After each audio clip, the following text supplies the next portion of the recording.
Yo, what's going on, y'all? This is Marcus Rosa, aka Mazuma TV, back at y'all with some more boxing talk, man. About to give you guys my post-fight reaction to Xander Zayas versus Jorge Garcia Perez, man. Absolutely sensational performance from Xander Zayas, man. This is definitely his best performance to date, in my opinion, man. Just based off of how the way that he was just so well-rounded, showed to be a polished boxer tonight. The offense, the defense, the movement, the ring generalship, controlling the tempo of the fight. You know what I mean? You know what I'm saying? Exposing Jorge Garcia Perez's flaws. You see what I'm saying?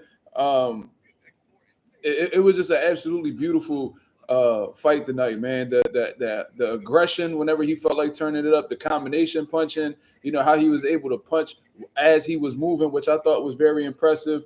His defense in the pocket, his boxing at range, his precision. You know what I mean? The placement on the body shots. Great jab. Superb conditioning. My boy Xander Zayas showed the fuck out tonight, man. I'm going to give Jorge Garcia Perez some credit, man, because he was definitely dangerous the whole time. He had me cringing at some of the punches that he was throwing. And, Xander Zayas stood composed defensively. Didn't look like he panicked at any particular time. Whenever Jorge got a little bit out of pocket, he stepped around him. I seen him tie him up effectively, frustrating Jorge Garcia Perez. Looked like he hurt Garcia Perez to the body and the head tonight. You know what I mean? But Xander Zayas fought a very calculated fight. He didn't let his heart take over the fight. He used his brain. He showed that he's a true student of the game. This kid, for the people that was saying that, you don't see anything impressive about Xander Zayas, or, you know what I mean, you don't think he could compete amongst the elites tonight. I think this statement tonight proved otherwise. You know what I mean? I'm not one of those people that fall victim to recency bias or anything like that. But Xander Zayas put on a hell of a performance, man. He showed how polished he is as a fighter. We're about to hear these scorecards in a little bit, man. But this was definitely a beautiful performance for Xander Zayas. I don't see how it could go the other way. This wasn't competitive at all. You could probably give Jorge Garcia Perez 1 to 2 rounds at the most. This was an absolute schooling. This was a schooling. You see what I'm saying? This was just a good old-fashioned boxing lesson, in my opinion. You see what I'm saying? What really impressed me the most out of everything that Xander Zayas did tonight was his ring generalship, man. I loved how the way he controlled the pace of the fight. He had Garcia pretty much. Jorge Garcia Perez hopeless. You feel what I'm saying? It was a lot of stuff that really impressed me, man, because Xander Zayas, what we traditionally seen in his fights was, him walk forward the guys, punching combinations, you know what I mean? Break him down. If he gets a stoppage, he gets a stoppage. If not, he just beats them up until he gets to the unanimous decision. But the way that he controlled. Oh, okay. I thought they was about to announce the scorecard. They're showing the highlights. The way that he was able to cut off the ring effectively when he was walking Jorge Garcia Perez down, the way that he was able to use lateral movement, the L steps, not pulling straight back, circling around his opponent. His positioning was great throughout the entire course of the fight. You never really seen him off balance. He always looked like he was in position to punch. Jorge Garcia Perez, on the other hand, looked like he was rarely in position. He had a hard time keeping his feet underneath him in a proper way. You know what I mean? He was square a lot of the time. It looked like Jorge Garcia was tapped out mentally and was just trying anything, literally running in with punches, completely abandoning his defense. So Xander Zayas fought his fight the entire course of this fight, showcased beautiful defense, all of that. Clean, effective punches all around the board. Xander Zayas schooled him. 116 to 112. 8-4. Season 118 to 110. 10-2. And Robin Taylor scores the action 119 to 11-1. All three okay. in favor of the winner by unanimous decision. He is now the WBO junior middleweight champion of the world.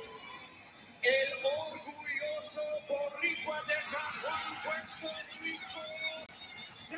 Congratulations to Xander Zayas, man. We got a new champion in the 154-pound division, man. This is an absolutely sensational performance for Xander Zayas. Like I said, this was his best performance to date, in my opinion.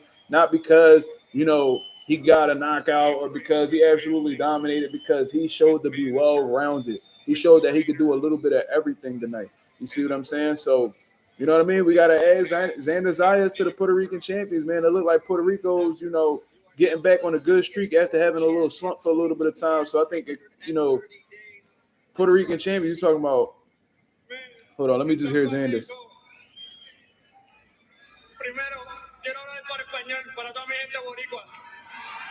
Also, he's the youngest active champion in boxing.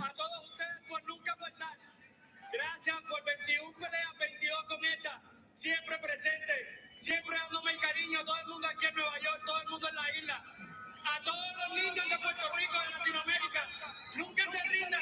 Yo vengo de un lugar donde no todo el mundo puede llegar aquí y mucha gente dice que es imposible y yo hice lo imposible en realidad.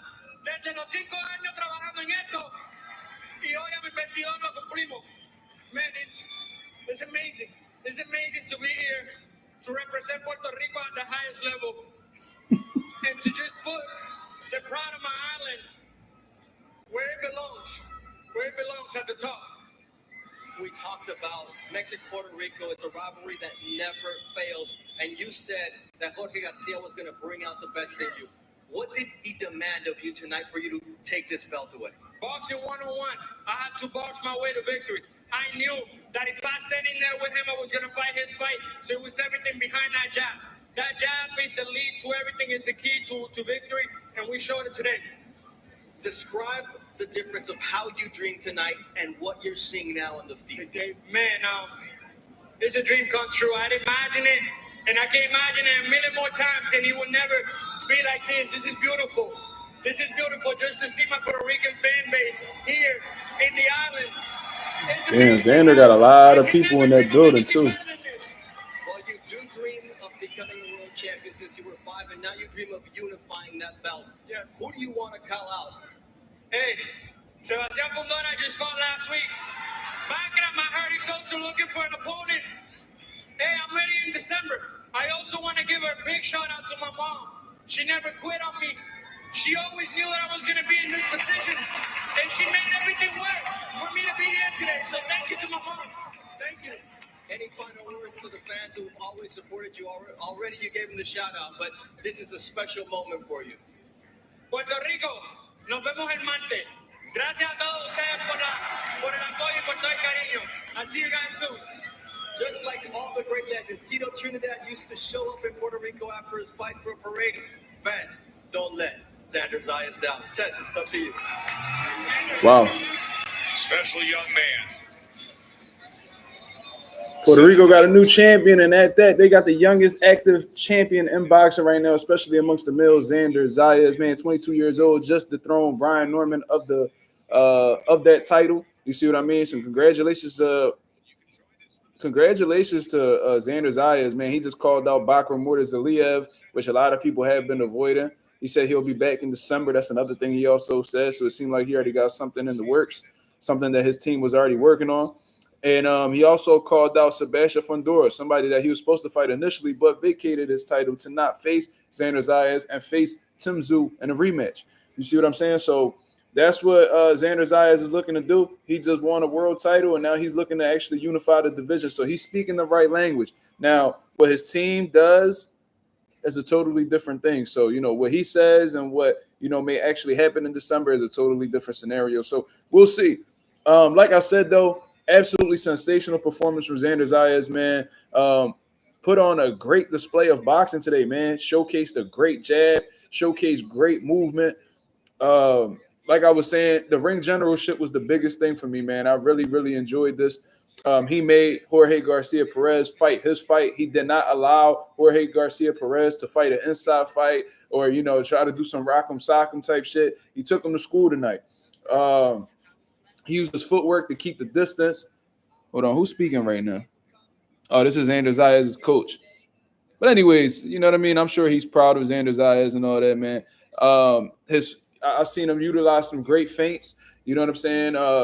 Even brought up some angles, man. He brought up some angles and was catching Jorge Garcia Perez off balance. You know what I'm saying? Because his footwork was all over the place. Absolutely terrible footwork, in my opinion, from Garcia. And then as well, his fundamentals was completely off.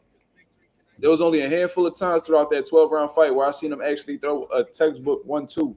You see what I'm saying? A lot of the times he was just loading up on big hooks, and Xander's eyes would see them, and he would act accordingly. You see what I mean? And Xander did get hit with some shots here and there, but it wasn't nothing devastating. So you gotta give him credit for his defense as well. You see what I'm saying? So great fight, man. Great fight. Xander Zayas showed that there's more to his game than just being a volume puncher. You know what I'm saying? Like a textbook, volume puncher with a little bit of fundamentals. He showed that he could do a little bit of it all today. So, man, this is exciting. I'm not gonna lie to you, man. I would like to see what Xander Zayas does next. He says he's back in December. He's about to go celebrate in Puerto Rico and stuff like that. And Puerto Rico need to show out for him.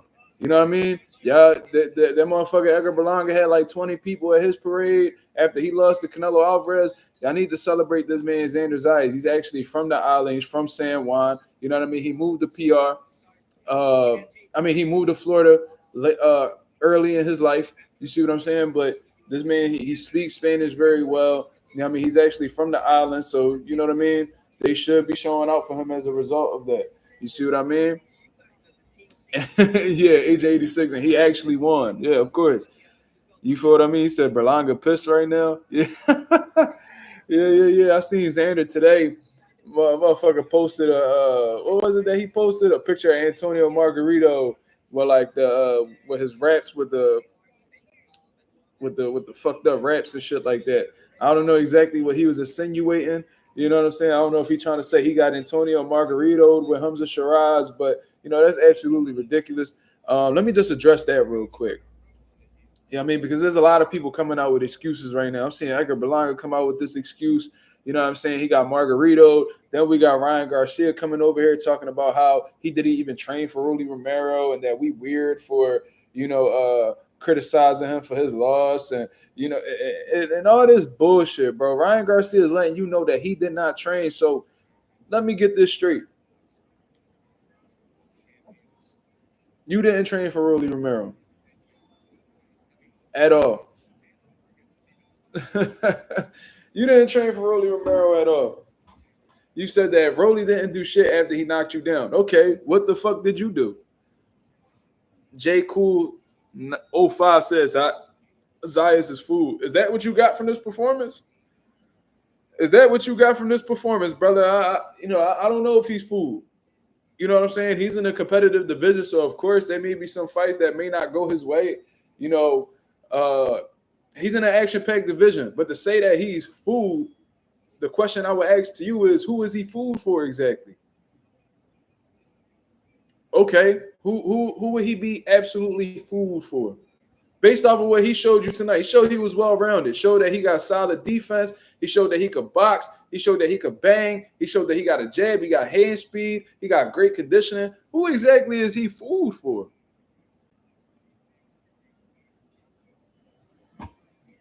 It's crazy. There always got to be one person that's criticizing, though, right? Somebody got to say something negative about his performance. You know what I mean? But one thing we can say is that Xander Zayas definitely got a lot of people attention. You said Bohachuk, Virgil, Boost, Madrimov, and Bakram. First of all, I disagree. Bohachuk's not beating Xander Zayas, bro. He's not. Yeah, I think he looked good. Yeah, I did think he looked good. What did I'm gonna ask you this, brother? Looking at assessing this performance right here, bro. What didn't he show tonight?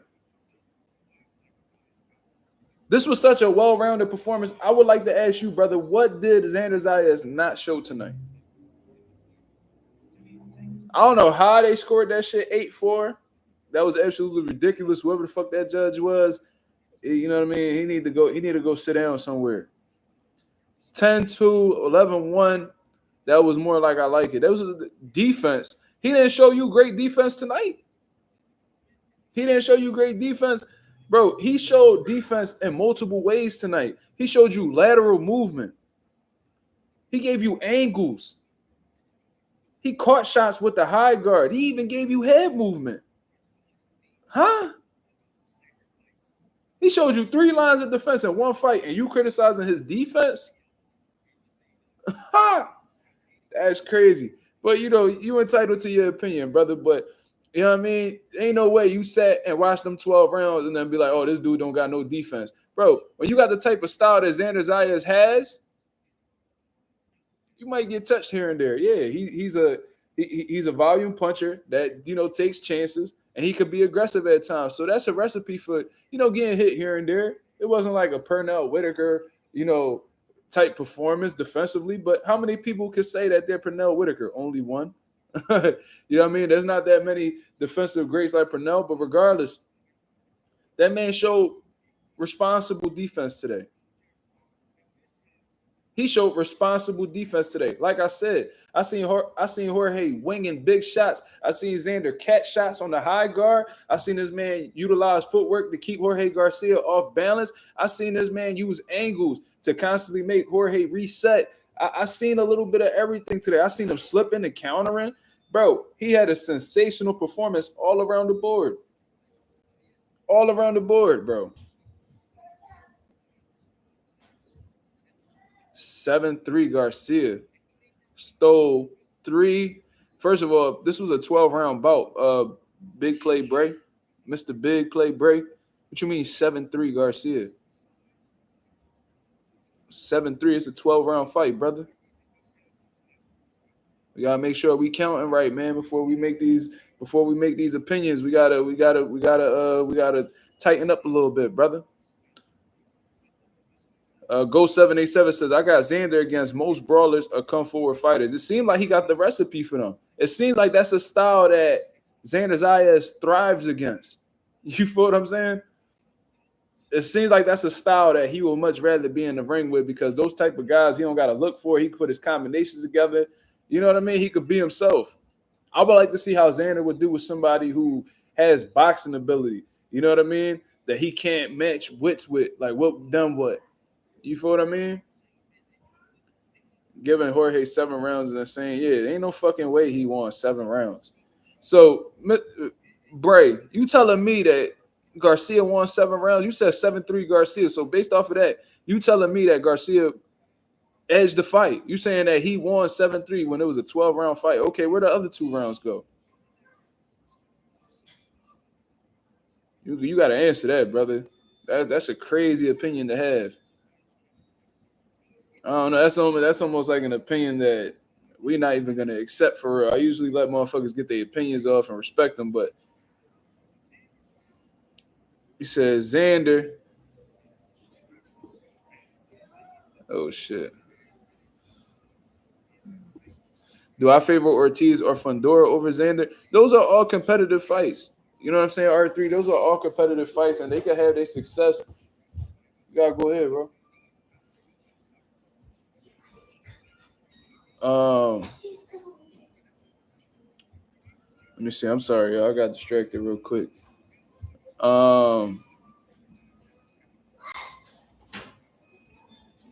Ortiz and Fundora are competitive fights for Xander. You know what I mean? Virgil could be very dangerous for Xander, considering he's a big puncher. You know what I mean? He's a high-volume puncher who comes in great conditioning as well. Sebastian Fundora, he's tall. You feel what I mean? He got great work rate. He got some respectable pop. Like, these are all great matchups for Xander Zayas. But Xander Zayas could have success against either one of those dudes, to be honest with you. You know what I'm saying? When we're looking at guys like Virgil Ortiz or Fundora, these guys get hit. You feel what I mean? I seen Virgil Ortiz get touched up by Bohachuk and hit the canvas. I seen Fundora get knocked the fuck out. I seen him get his nose broke in both Tim Tszyu fights. So, there's a way to beat these guys. You know what I'm saying? So I think that I don't know if I would necessarily favor Xander against Ortiz or Fundora. I would have to do a little bit more studying before I come up with that. But Xander Zayas is capable of giving these guys a good fight or even beating them. You see what I'm saying? J. Cool, J. Cool, yeah, Xander versus Madrimov Anonymous is an interesting fight because I would like to see with Madrimov's, herky jerky style, you know what I mean, where it's hard to pick up his time and shit like that. I would like to see how Xander picks up on that. I would like to see how he figures that out. Madrimov got some good pop too, so if Xander get a little careless, he could run into some shit. 154 is stacked, bro. Like, we can't dispute that. And yeah, there are guys in the division that's capable of beating Xander. Yeah, we know that. But after seeing this performance, we gotta give this dude. We gotta give him some respect on his name.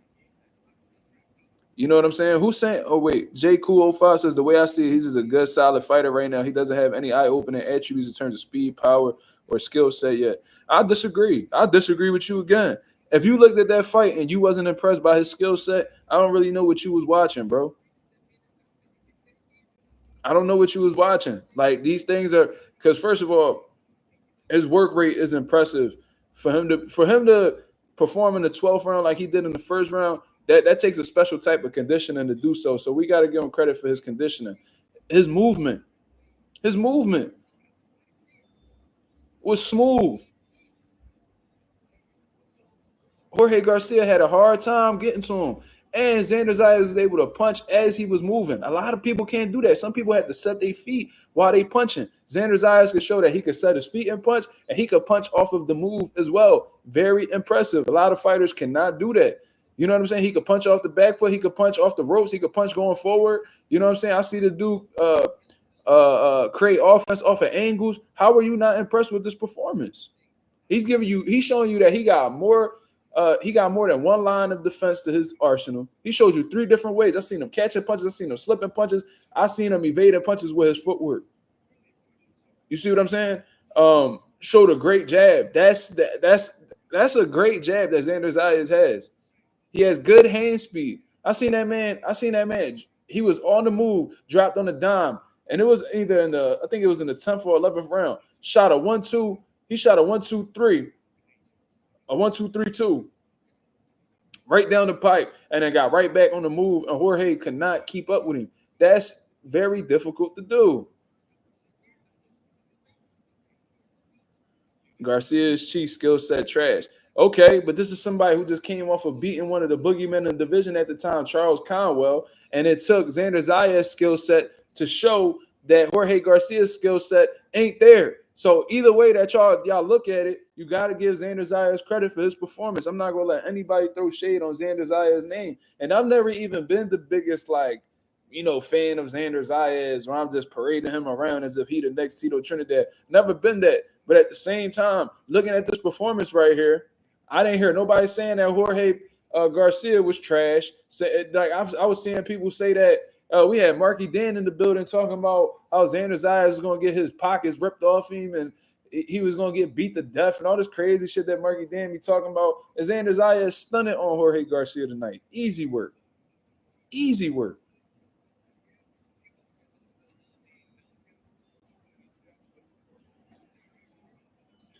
J Cool 05 says, I get what you're saying. I'm just saying if you don't have great speed or power, you need at least to have an exceptional skill set like an Andre Ward to succeed at the top level. Well, I feel like, me personally, I think he got solid power. He got solid power for one, because I've seen him hurt Jorge Garcia multiple times throughout the fight. He just knew that Jorge Garcia was dangerous the entire course of the fight, so he played it smart. Why take unnecessary chances to give Jorge Garcia a moment? You feel what I'm saying? I seen him hurt to the head and the body. You see what I'm saying? And to say that he don't got speed, like great speed, I don't think you necessarily with the fundamentals that look at this, because you don't need to have great speed or great power. As long as you solid in both departments, you could thrive. I'm gonna tell you why. We got guys like Juan Manuel Marquez. Did he have the greatest speed? Did he have the greatest power?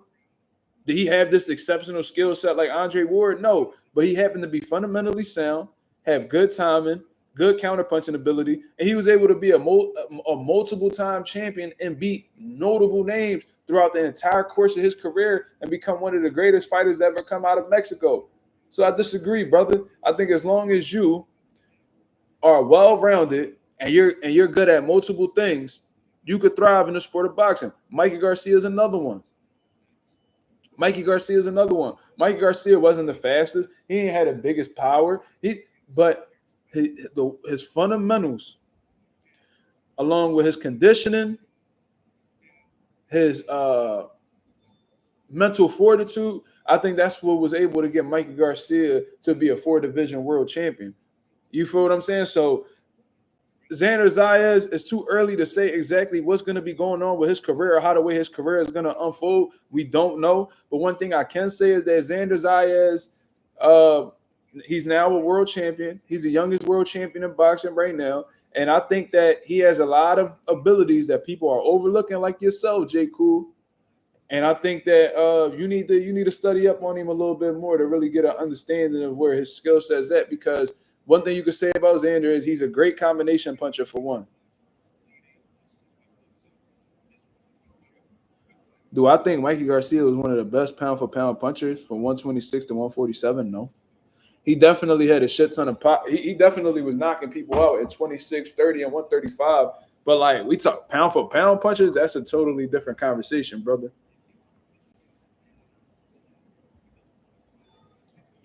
You feel me?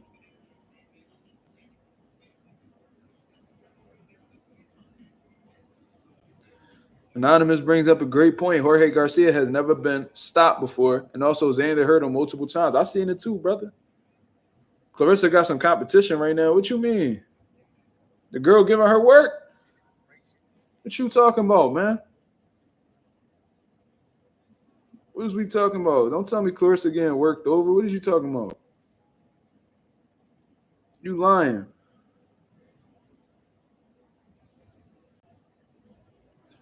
Mikey Garcia did have freakish power for being a small guy. In the smaller divisions, yes. But if you notice at like 140, you know what I mean? Like at 140, he dropped Sergey Limpinas, but he wasn't able to finish him. 47, he dropped Jesse Vargas, wasn't able to finish him. So he had respectable pop in the bigger weight classes. But when he was at 26, 30, I think his power really capped off at 35. You feel what I'm saying? So I don't know. Like I wouldn't say he's a pound for pound puncher. Like when I'm thinking about pound for pound punchers, like especially in the smaller weight classes, you talking about like Wilfredo Gomez, you talking about like Salvador Sanchez. To me, you know, who else? Roberto Duran, Edwin Valero. You know what I mean? Like that's the type motherfuckers I'm talking about. Oh shit, this girl is. Hold on. Oh, this girl ain't playing with Clarissa. Hold up. Let me find out. Yeah, like Roberto Duran, one of the greatest of all time. Like you could be a great puncher, but a pound for pound, like generational puncher, that's a different conversation, brother. You know what I mean? Like you could punch hard, but you know what I mean? Like, can you punch like a Gerald McClellan? Can you punch like a Julian Jackson? Can you punch like a, you know what I mean? Like a George Foreman, like those different conversations, you know what I'm saying?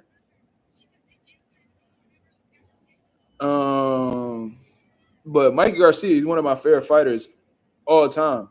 I actually got to put together a list because I always feel like I'll be saying somebody my favorite fighter all the time. But Mikey Garcia definitely on my list. A lot of Mexicans are on my list. So for people that because I've had people call me and they have conversations with other people and they be like, oh, Mazuma TV don't like Mexican fighters, which is crazy because one of my favorite active fighters in the sport right now is Mexican. But anyways, a lot of my favorite fighters all time, like ever, are Mexican. Juan Manuel Marquez, one of them. And Mikey Garcia is another one. So keep that in mind for those of y'all, all of my detractors that be talking crazy.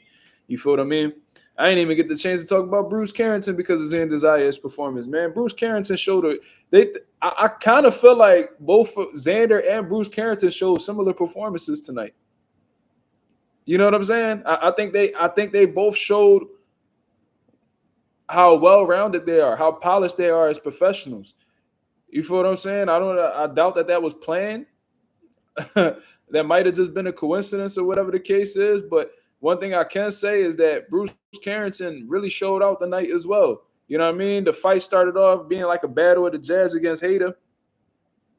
But Bruce Carrington hand speed and timing ultimately set him apart in the early rounds, and then it was just a wash. And from there, Heita, you could tell he had some heavy hands. You could tell he was strong. You could tell he was very durable as well, because there was some shots that Bruce Carrington was hitting Heita with, and Heita didn't look phased at all. You know what I'm saying? He just tried his best, but there was definitely a huge gap in the skill set department. What I like personally from Bruce Carrington, like I said, was Xander Zayas. The ring generalship was just there. You know what I mean? Like he controlled the tempo of the fight. You know what I mean? He allowed his footwork to the fuck is that? Or his footwork allowed, you know what I mean? His footwork was superior to Heita's in terms of, Heita had trouble cutting off the ring. You see what I mean? And Bruce Carrington was able to use his footwork as a line of defense in the fight. I liked how he was walking away from Heita. It was right when Heita was about to get off some offense, he would take him.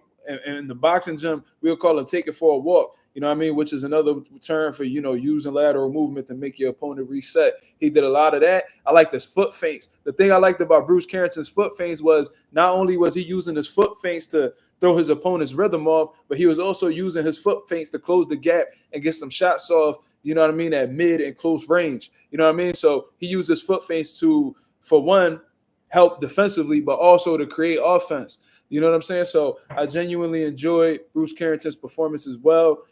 His counter-punching ability was absolutely insane. His reflexes was on point. Timing was on point. He wasn't able to get the knockout, and I seen that Tim Bradley was a little bit critical of that. And I understood where Tim Bradley was going, but at the same time, this was an undefeated professional.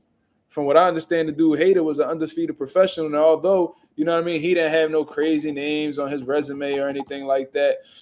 Or like, I don't think he ever fought in the U.S. and things of that nature. He still was a problem. He still was very much a problem. And, it's hard, what they always say about fighters that, that's true.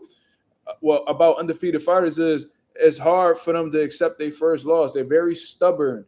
You know what I'm saying? So he was game. Bruce Carrington was just levels above him, and he played it smart and got an easy unanimous decision. You see what I'm saying? R3 says, who do I have? Hold on, there's a lot of questions. Hold on. Oh, okay, I answered that already. Never mind. The dude Xander fought reminded me of Navarrete. Yo, Silks, I was actually thinking the same thing. You know what I mean? But not in a positive way. Like the terrible footwork, you know what I mean? Always being out of position, the awkward punches. I definitely seen that as well. And I was saying that to myself too. This girl is giving Clarissa problems, bro. Like, Clarissa hit her with everything she got, and this girl ain't going nowhere. Is the fight over?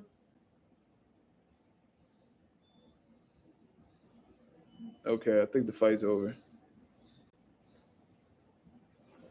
Yeah, I don't know exactly what happened with I didn't get to watch the fight in its entirety, but the girl looked like she was giving Clarissa some problems with the pressure and all that. But says R3 says, who do I have between Rafael Espinoza and Bruce Carrington if they fight?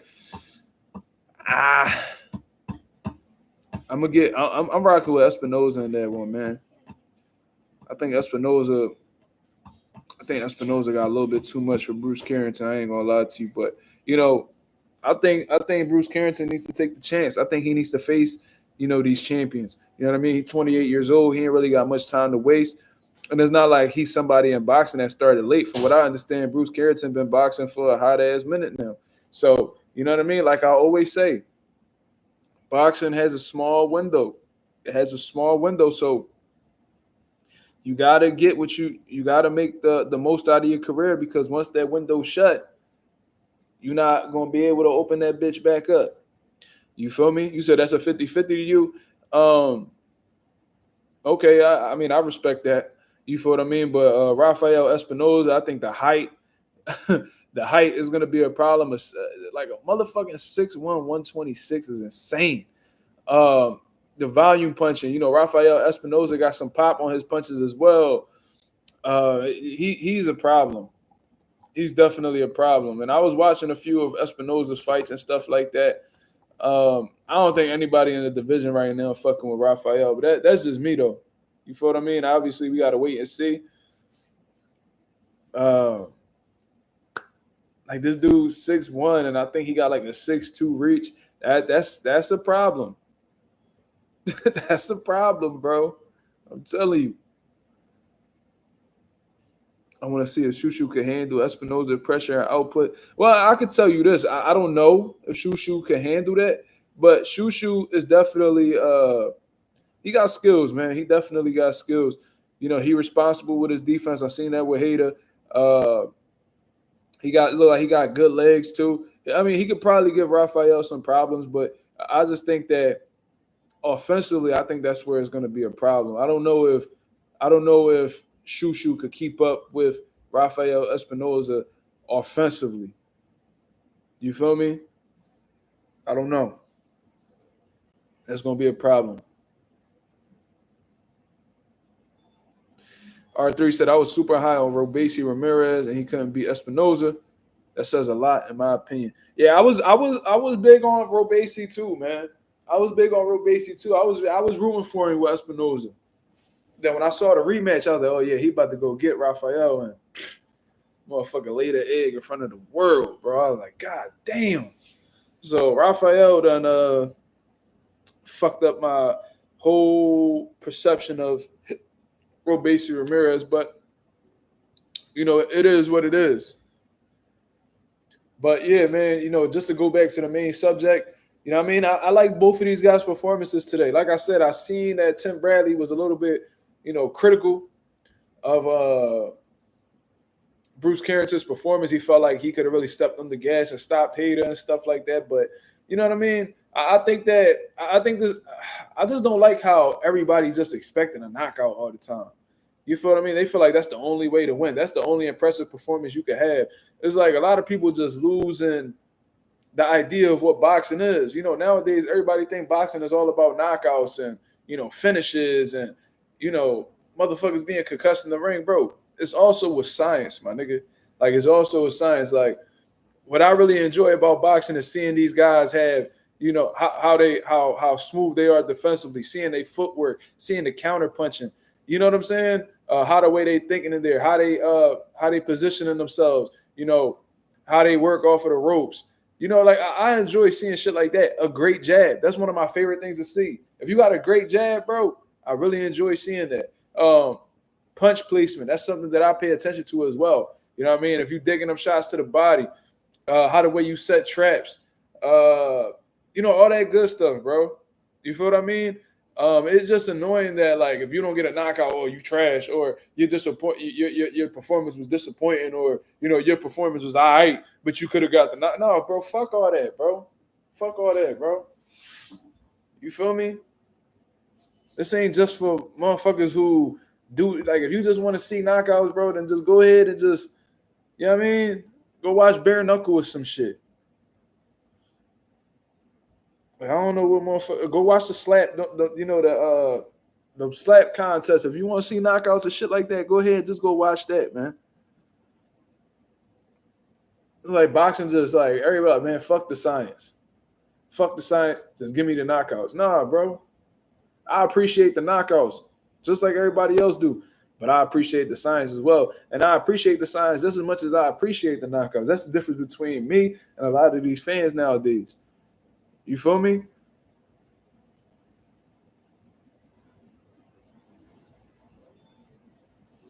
Like they dominated. Bruce Carrington dominated tonight against another undefeated contender in his division.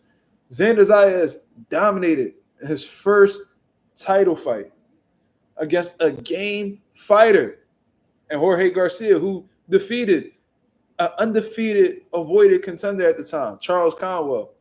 Come on, man.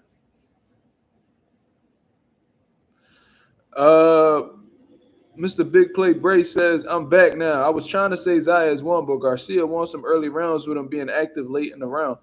I don't know, man. Like, I just felt like Xander Zayas had the more consistent work. You feel me? So, like, okay, so a 3-minute round, right? Let's say for the whole 240, Xander Zayas is jabbing, You know what I mean? He's landing his punches. He's getting out of the way. He's showcasing good defense. You know, he's fighting. He's making Jorge Garcia fight his fight. You know what I'm saying? He's always in good positioning. You know, using his footwork to keep Jorge at range. You know, that would be happening for 240, but then, you know, Jorge Garcia will swarm him for the last 30 seconds or whatever, and you'll be like, oh, that's enough for Jorge Garcia to win the round. Bro, it's a 3-minute round, bro. It's a 3-minute round, so we got to take into consideration that whatever happened throughout the entire course of the round, not just what happened in the little bit of time that was left in the round. You feel me? So I don't know if – I mean, I see what you're saying. If it, you know, everybody judges fights differently. Everybody scores fights differently. So it is what it is. But me personally, I take into consideration what happens throughout the entire course of the round before I give a round to somebody. Like, if you're getting cooked and outboxed, you're getting outclassed for 2 minutes and 50 seconds of the fight, and then in the last 10 seconds, you land a good shot or whatever the case is, that's not enough for you to get the round in my book unless you knock the nigga down. Now that's a different conversation. But, like, if you getting dominated, you getting punched on, you getting peppered or whatever, getting jabbed the fuck up, whatever the case is, and then in the last 10 seconds, you land a right hand that looked good to the crowd. You know, I don't know. I wouldn't – me personally as a judge, I wouldn't give you that round. Yeah, it looked like Clarissa won. So many incredible steps in her career. We're so happy to be walking with you. Real quick, I cannot let you go. Real quick. Who's next? It stays between us. And everybody else. Well, there have been a lot of great champions here ringside watching Clarissa Shields fight. There's obviously an offer to fight Layla Ali, but Clarissa always wants to fight the biggest and the best fights. That's what she told me from the beginning of her career. And if you look at her resume, it's really second to none. So whether it's Franchon Cruz or Sheikh Khanili or Layla Ali, it's going to be another historic night of boxing. And also, there's unprecedented territory for Clarissa to conquer in the United States and certainly in around the world, in places like Africa and the Middle East and others, for Clarissa to be an international inspiration for women, men, and everybody around the world. Well, thank you very much. Congratulations again. It's great to be a witness to this greatness. Todd, you heard it from the source. Back to you. All right, so whoever that old head is that was doing the interview for Clarissa, she got some nice little, you know what I'm saying? For old head, her shit look like it's shit, you know what I mean? But she got that Ellen DeGeneres haircut. I'm cool. Fuck out here. It's giving stud. It's like, nah, I'm fucking with you. Don't listen to nothing I'm saying, especially if my girl watching. Don't believe nothing I'm saying. I'm just capping. Silks Bando said, Mark, you saw Mateus press Hitchens pull it up. No, I did see it. And I spoke about it on the group chat a little bit, man. We definitely going to talk about it. I'm glad you brought it up because I might have forgot. You feel what I mean? Let me see. Let me pull this up. And it pretty much confirmed everything that I was saying about Richardson Hitchens, bro. So I think I could actually share it. I mean, I'm streaming off of my laptop, so I could definitely share it for everybody to see. Where can I go? Let me see if I can pull it up on X.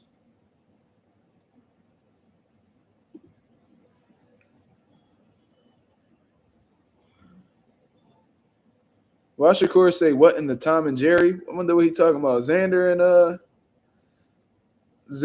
motherfucking Garcia. I see what he trying to say though.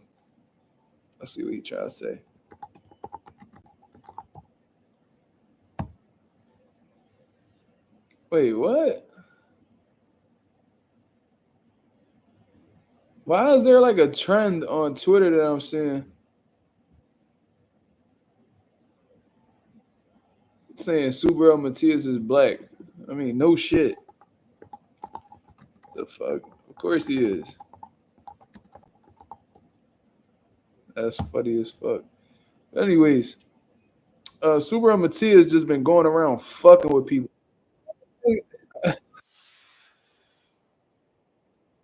So check this timeline out. So ever since Subaru Mateus done won his WBC title, he done smacked Teofimo Lopez. What else? He got into it with Teofimo Lopez. Then he got into it with him again. He slapped Teofimo Lopez. Then he just ran into Richardson Hitchens and just told this nigga some shit. So let me see if I can share this real quick.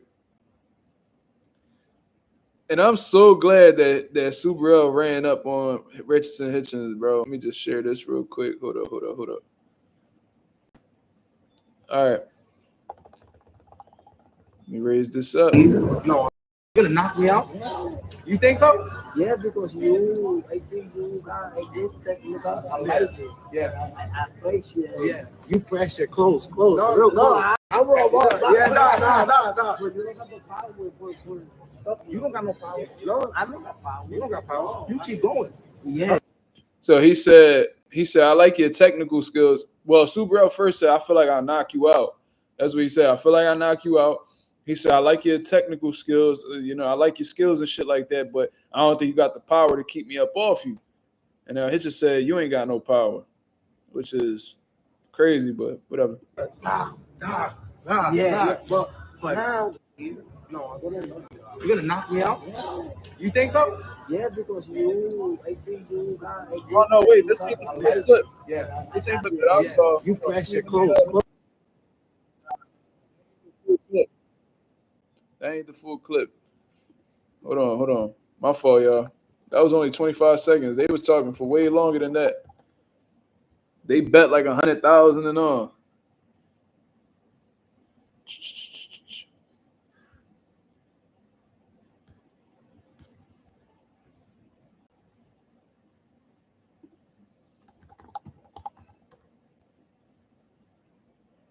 Okay, got it.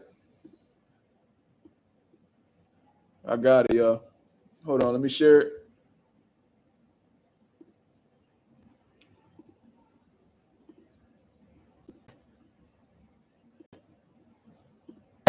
You got. Hold on, I'm gonna call you back. Okay, man. Yeah, man. Easy. What you said? You got me better. You gonna beat me easy? No, I'm gonna knock you out. You gonna knock me out? You think so? Yeah, because I think you got a good technical. I like it. Yeah. I appreciate it. Yeah. You pressure close. No, I'm wrong. Yeah, nah. But you don't have the power for stuff. You don't got no power. No, I don't got power. You don't got power. You keep going. Yeah. Yeah. But now you don't got hydration. Huh? You don't got hydration. What is that? The 10 pounds. Yeah, there's no excuse. Yeah, no. Yeah, so he's saying, oh, you ain't got to do the rehydration now, so what's stopping you from fighting me? Now, pay attention to what Hitchens says. And Hitchens was going around talking about how he didn't want to fight because when this whole shit started, I told y'all niggas that he was acting pussy. I'm just saying, right? So when he did that interview with YSL Sports Media, he said that he didn't want to fight for the IBF because of the 10-pound rehydration clause, right? That turned out to be bullshit because he ended up fighting Liam Paro in the 10-pound rehydration clause with the IBF after Liam Paro beat Super L, right? Cool. So I was telling y'all, it wasn't a rehydration thing. It was a Super L Mateus thing. And I was telling y'all that style, he don't really like to go up against. Richardson Hitchens is the type motherfucker that if he could fight his fight with you, he ain't got no problem fighting you. Pay attention to what I'm telling you. If he could fight his fight with you, he'll have no problem fighting you. Now, when you got that type of motherfucker like Subaru Mateus in front of you, who's a very uncomfortable style to deal with, and you pretty much gotta fight him in order to be successful against him, that's when you're gonna start seeing some pipes being bursted because you know what I mean? Not everybody a diamond. So you know what I mean? Not everybody a diamond. Not everybody can stand up to that pressure. You feel me? So I knew that Richardson Hitchens, and we seen it in that Lemos fight. He don't like pressure. He don't like fighting. He just want to box. Please understand the difference when I'm telling y'all this. So now, let's continue on. So, like I said, you do IBF, and we make it happen. Why would I fight you, right? That put pressure with 10 pounds. And I know you're going to keep coming. Why would I fight you? Am I stupid? Oh, my God. Yo, do that not make this nigga sound like a pussy? Please let me know. Does that not make Hitchens sound like a pussy and a duck?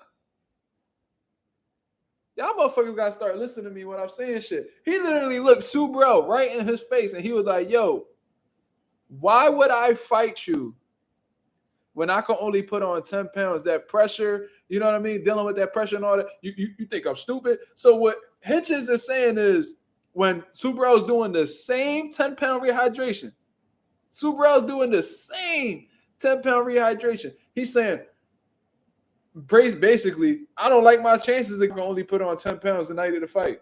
Or I don't like the idea of facing you when I can only put on 10 pounds in a certain amount of time. I don't like my chances against this style with a rehydration clause. Why would I do that? That make him sound like a cold bitch. I'm telling you. Because they not making Hitchens do something that Subro ain't gonna do. Subro doing the same shit as you. It's an even playing field. What's the problem? The fuck? He going through the same struggles as you. He put on weight after the fight just like you. What are we talking about? Unification bouts don't. Sills Bando said unification bouts don't have. I think you meant to say rehydration clauses. Hitchens knows that too. Okay, but that's not what I'm talking about. What I'm talking about is the point that Hitchens just made, basically admitting that he don't like his chances against Subro Mateus with a 10-pound rehydration clause. When Subrel's also doing the 10-pound rehydration clause. It ain't like a one-way rehydration clause like Eubank and Conor Ben. We talking about both people competing for the IBF, no unification fight, 10-pound rehydration clause. Y'all on the same playing field. And if that's so much of a disadvantage to you, then you shouldn't be at 140 no more. Let me play this. Hold on. Let me rewind this back. Yeah, and we make it happen. Why would I fight you, right?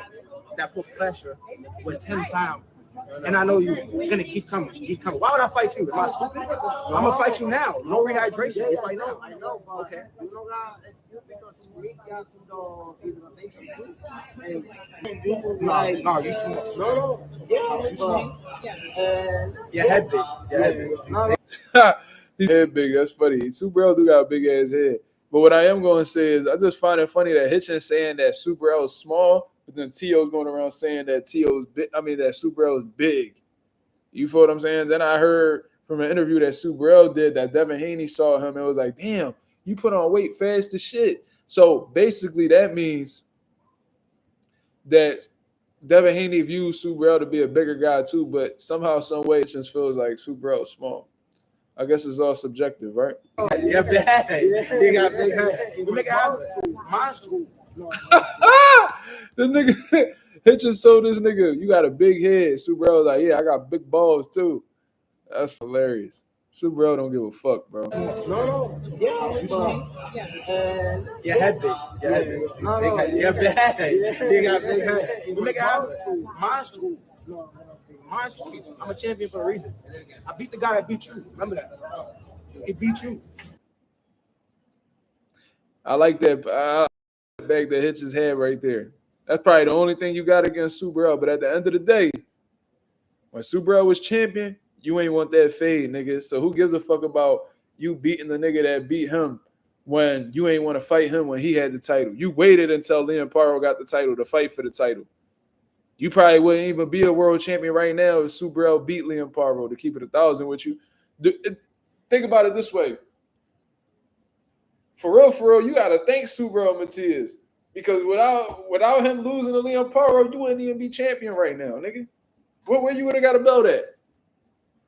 T.O. not going to give you an opportunity. You don't want to fight Gary Antoine Russell. You damn it. What the fuck? Like, I don't know if motherfucking Albert Puello would have gave you an opportunity. I don't know. Oh. If the fight happens, I want to bet you 100,000? Yeah. You make it happen? No. Woo! When the fight set, yeah. I promise you, I want to bet. You're going to pay? Yeah, no, bet. You gonna bet? Yeah. 100,000. Yeah. Okay. You got 50 in your package. Oh yeah, I got 50, 100,000. Okay. We gonna be better. Okay. Okay. 100,000. Yeah. Okay. That's the face. I'm not gonna say that's a face off, but that's the words that Richardson Hitchens and Superell had when running into each other. I knew that was bound to happen. As soon as I seen that Superell was in New York, and I know Hitchens obviously from New York, I knew that they might run into each other. So not surprised at all. But they betting 100K. But you know, we got to see the fight happen before. Let's see if a fight actually gets made, because you know Hitchens acting like he with the shits because there ain't no rehydration clause now. So we'll see. We'll see if the rehydration clause is the real reason, or is it just Superell's style that he don't want no trouble with. Because I know for sure at one point in time he ain't want no trouble with Superell's style. So we'll see. We'll see. Shout out to the 53 people that's in the building. 53 people only got 17 likes. That is nasty work, man. Let's get these likes up, man. It's not going to cost y'all anything to show a nigga love. So let's open the platform up to some open boxing topics, man, before I get up out of here, man. I got to get to the gym early tomorrow to get some one-on-one sessions in. You feel me? So definitely hit the likes. You feel what I'm saying? What's the questions that y'all got from Mazuma TV, man? Justin says, honestly, Hitchens wouldn't have won against anybody but Tio. I definitely feel like Hitchens could beat Tio, for sure. Just stylistically, I think he all wrong for Tio. Mateus sizing him up already, as he should. That's another champion in his division. Mark Jamal came out and said the video was fake and she was clip farming. How could the video that she put together be fake? That was clearly Jamal Charlo. He clearly was trying to, what was it that was fake? I don't understand. He clearly was intoxicated. And he was clearly being aggressive to women. I don't know what he could, who won the Zayas fight? Zayas. Mr. Danny Guns. Unanimous decision. I don't know how that could be fake. See, this will be going on, bro. Niggas be getting caught in broad daylight in 4K doing nut shit, and then they'll be like, oh, they'll either say that the video isn't telling the full story, I need to add some context, or they'll just say that it's fake. Nigga, that definitely ain't AI. You not that important of a person for somebody to lie on you. You feel what I'm saying? You was at a bowling alley with some friends partying, like you always do. You were clearly intoxicated, as you always are nowadays, and you got hype with women. You was getting mad aggressive with women as if you were going to do something. I don't know who you was talking to when you made this statement, but you said that you would shoot somebody. Now, you might have been talking to the man that, you know, was next to you during that clip. I don't know. But considering the fact that you were getting aggressive with women shortly after that, it kind of makes me feel like you were threatening to shoot a woman. Now, I could be totally wrong about that, so I'm not even about to make that assumption. So I take that back. But what I will say is that you clearly were intoxicated. You clearly were out partying with friends. It seemed like the girl was minding her business. Your family was targeting her because from what I understand, that was like your aunt, your sister, whatever the case is, she managed the place. Y'all were attacking this woman for no reason when all she was doing was just chilling, vibing, you know what I mean, interacting with her, you know, her streaming platform and all that. Interacting with her chat on the streaming platform. Y'all kept fucking with her, kept poking at her. And when she got the conversing with a woman that I guess was with y'all felt the way about it. And y'all kicked her out y'all section. And even after the party, I was still talking shit to her, making all types of threats. Y'all was spitting in this girl's face. Like, y'all niggas, y'all are clowns. The Charlos have historically been clowns. These are niggas who get smacked in public by grown-ass men and don't do anything about it. But the moment they get into it with a woman, they want to pop and act like, you know, they hot shit. What was fake? You slapping that phone out that woman's hand? Was that fake too? Man, don't nobody believe shit that these Charlos be saying, man. They bona fide clowns, Jamal and Jamel. But we going to focus on Jamal right now. You a certified bitch. Because every time I've ever seen you get pressed by a man, I always seen you fold like a pizza box out this motherfucker. But the moment that You know what I mean? You get into a war with a woman, you the toughest nigga in the world. You macho man, Randy Savage out this motherfucker. When you really a poodle, nigga. You really a poodle, cuz. So, yeah, bro. I don't nobody give a fuck about what Jamal and Charlo talking about. He need to go ahead and keep sipping on no motherfucking. He need to keep sipping on that, tequila and all that shit, and just throw your career away, bro. Because at this point, bro, you setting yourself up for failure. You nut ass nigga. Fuck out of here. You're nicknamed the Hitman. You're nicknamed Jamal the Hitman Charlo, and ironically, you over here possibly talking about shooting bitches after getting into an argument with them. You the wrong type of hitman, brother.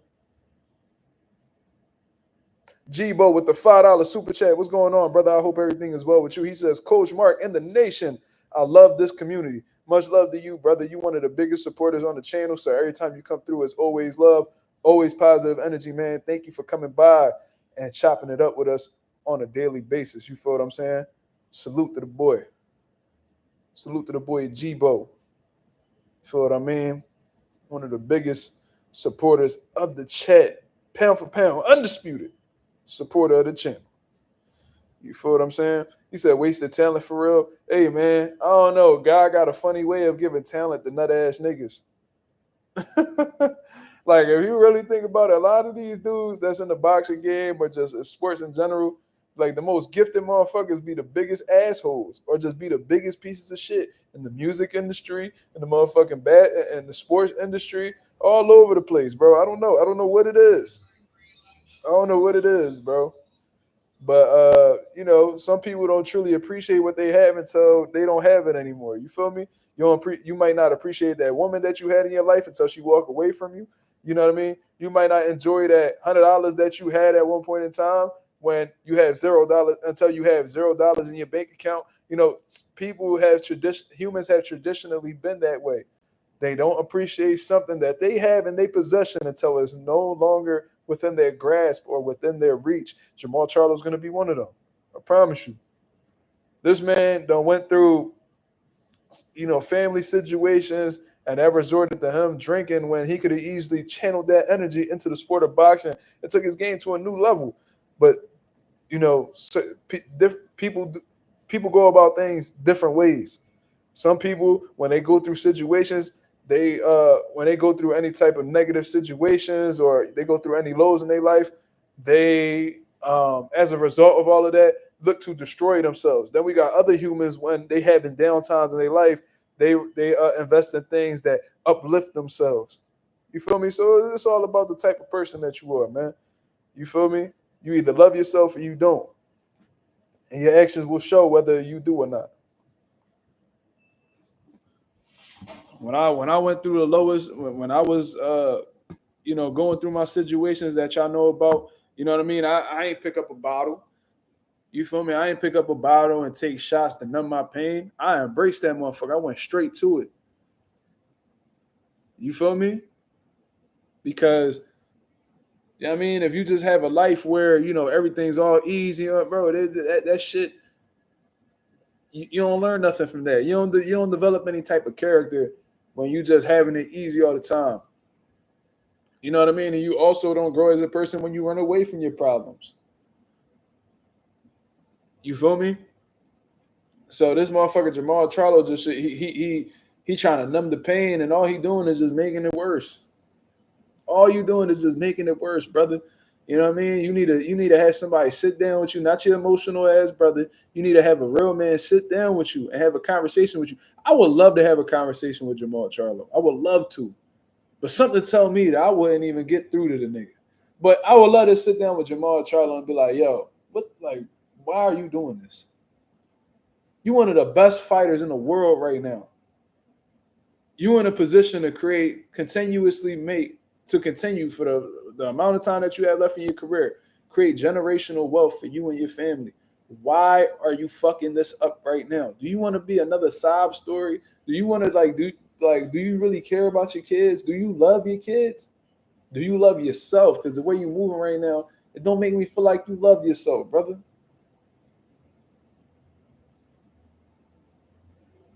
he would get emotional during the interview. Yeah, and then I'm gonna have to hit that nigga with some bear mace or something because you know what I mean? I'm gonna keep that motherfucker on standby, kid. When he, I'm a Charlo, Lions only. So as soon as he get up on some crazy shit, just hit that nigga with the bear mace. Sit his little ass down.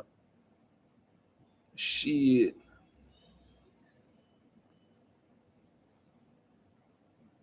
He said, yo, Mark, remember he said his kids was getting bullied because they uncle lost to Canelo. Yeah. Yeah, I saw that. Fuck that. My son ain't getting bullied by nobody. You was getting bullied by Caleb Plant. So I guess the apple don't fall too far from the tree, brother. They need Mr. Keep running your mouth. They need to change that nigga name to Mr. Keep slapping my face.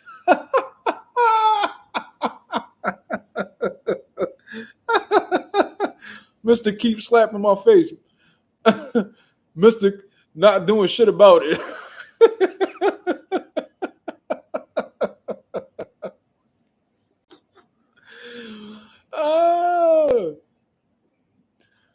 Mr. Keep not doing shit about it.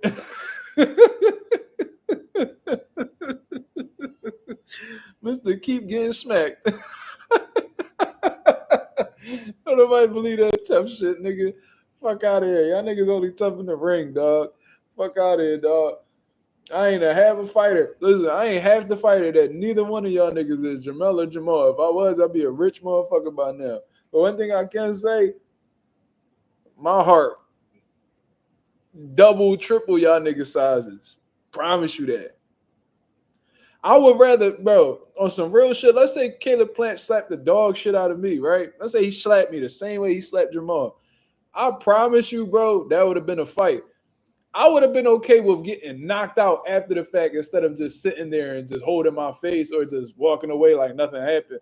Bro, a nigga slapped me, I don't give a fuck who it is. It could be the great Khali, nigga. We gonna have to run that. And whatever happens is gonna happen. Either I'm gonna get with you or you gonna get me, or nothing might really happen. You feel me? But we gonna find out. And I would rather get my ass whooped before I ever sit there and just get hit. It take a different level of bitch to be okay with that. Sheesh. But anyways, let's move on to Ryan Garcia, nut ass, shall we? Because we already spoke about Edgar Berlanga making these, talking about he got margaritoed and shit like that from the Hamza Shiraz fight. We already shot that down. We already knew that was bullshit. And the difference between Margarito and Hamza Shiraz is only one of them was caught in the act of partaking in mishandling their hand wraps. You feel what I'm saying? You over here trying to throw this type of shade on Hamza Shiraz because you're ultimately embarrassed that you got knocked out in your hometown in front of all your people after all that shit that you talk. So you're trying to save face by pushing these false narratives on some real shit. If I was Hamza Shiraz, I'll get in my Devin Haney bag and sue y'all niggas for defamation of character. To be honest with you, just go ahead and say it. Go ahead and say it. Go ahead and say that I had plaster in my raps and shit like that, so I could sue your dumb ass. And you look stupid regardless because your team was in the room while Hamza Shiraz was getting his hands wrapped. It was signed by the New York State Athletic Commission. So not only was it approved by New York State Athletic Commission, it was approved by your team because they sat there and watched the whole situation happen. I also heard that his team was in the locker room while Hamza Shiraz was shadowboxing. So when did they ever have time to do something illegal to their raps?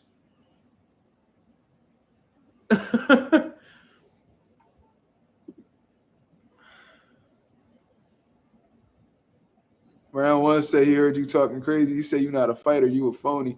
First of all, tell that bitch ass nigga to first of all, I'm a phony. I would say to that, come show me that I'm a phony. Come show me that I'm a phony. That's one. Two, I guarantee you that I've done way more in boxing than him. Way more in boxing than him. From a fighter's aspect and from a trainer's aspect. If he think I'm lying, let's why don't you bring your fighters down from wherever you at and bring them over to my gym, or I'll come to that gym that supposedly your family owns and we can have our fighters have at it. And let's see who's really a phony. We'll see who really know boxing. How about this? How about you talking about meeting up with me and shit? How about we sit down, like you see these couches, nigga? How about we sit down right here or wherever the fuck you want to go, and we can sit down and talk about the whole whatever is going on in the sport of boxing today. Let's both of us sit down and speak boxing, and let's see who know boxing. You don't box better than me. You've never accomplished what I've accomplished in the sport of boxing. You've never been in the same rooms with me on a professional setting. You can't tell me nothing about boxing. Nothing. You can't even talk boxing like me. You don't talk boxing like me. You don't box like me. You don't train fighters like me. You can't break down the sport like me. You don't have the experience that I have. None of that. So what the fuck is we even talking about? Phonies. You're a fucking clown. That's trying, like, you was an old nigga that sit around in your crib all day with the musty ass ceilings trying to tell niggas that they phony. You're a fucking weirdo, cuz. And the next time you ever talk about meeting up with me in Philly, bro, trust me, it's not going to be hard to find me because I might be fucking around and looking for you, nigga. Keep pressing buttons and keep thinking that niggas is pussy. And you're going to see that this internet shit, you know, not everybody on the internet nigga. So I'm going to just say that. Keep playing. And your family know who I am, nigga. You talking about Kingdom and all that? I know who the fuck Nicole is. Ask Nicole who the fuck Pivot Boxing is or who behind that, and I guarantee you she'll give you info on who the fuck it is. And not only that, we've been at that gym before. So keep playing like niggas is goofy, and we gonna see who get embarrassed. I ain't even trying to play with old heads. I got respect for old heads, and I would never put my hand on an older man. But you keep poking bears like niggas is pussy and all that shit. You're gonna get your dumb ass into some shit that you're not gonna be ready for. So chill out. I would never put my hands on you, old head, but the way you acting like you gonna do something and all that crazy, that shit not gonna work. Cause I would never do nothing to you. But one thing I would never do is be Jamal Charlo. That's one thing I'll never be. Jamal Charlo, nigga. You put a hand on me and you see what happened. You're gonna have to get your son, nigga. You're gonna have to get somebody. Shit. Fuck out of here. And I'm saying this right now. I come in peace. I don't want no problems. I would never swing on you, old head. But the moment that you feel like, because you pumping weights or whatever, that you could fuck with me, you fuck around, get sent to the shadow realm, nigga. Play if you want. And my pop might put you on your ass before I do. So be careful. Be careful, old head. I'm telling you. Them young niggas run old niggas off the block every day, cuz you be next. Keep playing. And stop sending me emails too, nigga. We not cool like that. Fuck out of here. But anyways. Niggas playing the dangerous game out here in these streets. Yeah, he sent me an email, Coffee. He sent me a whole email. Talking about he gonna make videos about me. Go ahead, make videos about me, dickhead. They gonna come over here and see that I talk boxing better than your nut ass. So if anything, I'm gonna be coming up off of you. Everybody in my chat know you a goofy and they not subscribing towards you. Matter of fact, hold on. You about to get what you want, old head, just because I'm bored. You about to get what you want because I'm bored.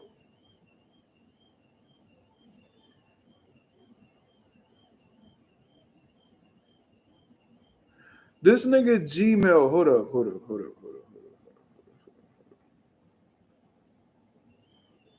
This nigga's email is goonforlife274@gmail.com.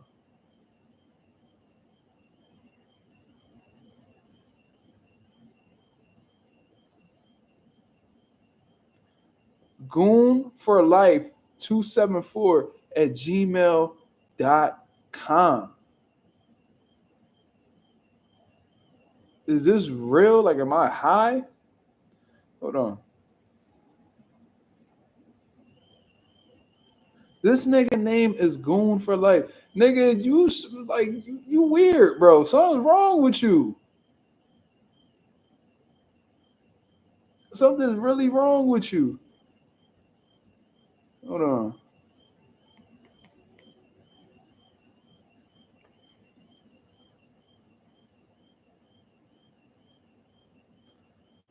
Hold on real quick. Oh, yeah, you about to get what you looking for, nigga.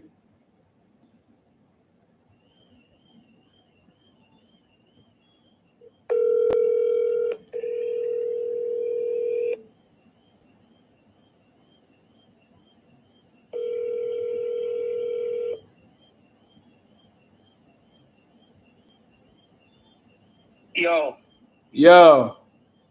What up? What's up with you? You told me to call you, right? Who this? The nigga you emailed. Oh yeah, man. Of course I told you to call me, brother. What's going on? What you making videos and shit? Nah, I haven't made a video because I expected you to call me. All right, so what you want to talk about? We on live right now. What you want to talk about? What you mean what I want to talk about? I want to address what the fuck you said, bro. You know what the hell went down? What went down? Well, me and you, we was on a live. We was talking, me and you, and I was motherfucking putting you in your place. I mean, put me in place about what? Defending a drug cheat, you clown? Then your father had to jump on a fucking live. I was kind of offended. I was like, wow, you got to let your dad in the live stream to come and save you.